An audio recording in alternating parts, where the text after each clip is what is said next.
मैं सुबह अपने गांव से 30 किसान लेकर 8 बजे चल पड़ा और हमारे को वहाँ अपना रोक लिया गया बैरिकेड लगाकर। रास्ते में मंडी के एंट्रेंस से पहले ही हमने उनको कहा भी अगर तो 5 मिनट है आपके पास, अपने बड़े उनके साथ बात कर लो, पुलिस प्रशासन के जो बड़े अधिकारी हैं उनके साथ बात कर लो। उन्होंने 5 मिनट के बाद वो बैरिकेड खोल दिया तो हम मंडी में पहुंच गए। शाम तक हम वहीं बैठे रहे, जितनी देर मीटिंग चलती रही हम वहीं बैठे रहे। उसके बाद हमारे संयुक्त किसान मोर्चा के जो लीडर साहिबान हैं वो पहुंचे। उसके बाद जैसे उन्होंने फैसला सुनाया और हम यहां पर पहुंच गए, लेकिन भीड़ बहुत थी, इसके कारण पीछे रहना पड़ा। चमकार, एक बात जानना चाहूँगा, 28 तारीख को लाठीचार्ज हुआ। हाँ जी।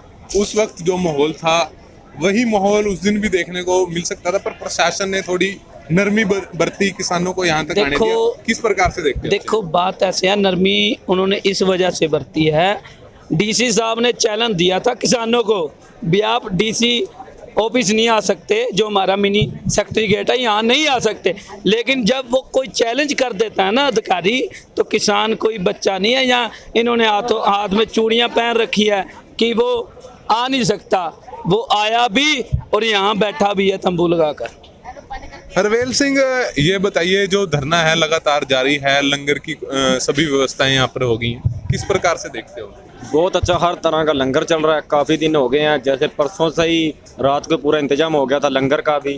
हरमंदर साहब से चल रहा है, कुरुक्षेत्र वालों ने लगाया हुआ है, करनाल का भी, हर तरह का लंगर चल रहा है। कोई समस्या नहीं लंगर की, सब बहुत कुछ मिल। युवाओं की भूमिका किस प्रकार से देखते हैं? जो युवा है, युवा शक्ति ने भी उस दिन सबसे पहले बैरिकेड तोड़कर वो आगे पहुंचे, किसान नेता भी थे उनके साथ। युवाओं ने जोश के साथ होश भी संभालते हुए यहाँ तक का सफर तय किया, कैसे देखते हैं? युवा ने और हमारे प्रधान जी सब यही कहते थे कि हमने जाना है।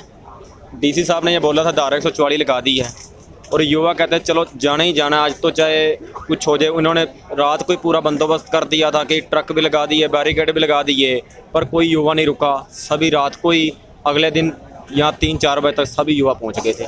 धरना अब लगातार ही लघु सचिवालय के बाहर जो जारी है, कितने दिन तक लगता है धरना जारी रहेगा? जितनी देर हमारी मांगे नहीं मानी जाती हम यहीं बैठेंगे। और जिस दिन की आप लाठीचार्ज की बात कर रहे हो, गोरोंडा टोल टैक्स में मौके पर था, हम जब भी बैठते थे पुलिस प्रशासन उस टाइम ही लठ चलाना शुरू कर देता था।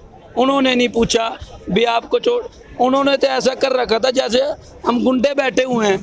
उन्होंने तो लाठीचार्ज, इतना लाठीचार्ज किया मैंने 9 महीने में पहले कभी नहीं देखा। उस टाइम तो मेरे को लगता है बीजेपी सरकार ने उनको सख्त हिदायत दे रखी थी कि इनको, मेन बात वो है गोरोंडा टूल टैक्स जो माननीय विधायक है वहाँ के हरविंदर कल्याण, उनको ये है भी ये टूल खुले और मेरे को हफ्ता वसूली आए। जो मैं हफ्ता मेरे को आता है वो मेरा आना बंद हो चुका है। उनका मेन फोकस है ये टूल टैक्स खुले और मेरे को जो वहाँ से पैसे आते हैं वो आना उनको बंद हो चुका है। हरवेल, लगता है जो ये कड़ी है यहाँ पर जब किसान आकर बैठ गए हैं, वहाँ का जो धरना है टोल प्लाजा का, वो कहीं ना कहीं कमजोर हो सकता है। ना ऐसी कोई बात नहीं। पंजाब से साथी आ रहे हैं, यहाँ भी रुक रहे हैं, दिल्ली भी जा रहे हैं, वहाँ का धरना नहीं कमजोर हो सकता। वो वहीं पे लगा हुआ है, वो दो तरफ, एक तरफ इधर भी लंगर लगा हुआ, दूसरी तरफ भी लंगर लगा हुआ है। यहाँ पे भी जितना सरकार दबा रही है उतना ज़्यादा किसान उठ रहा है।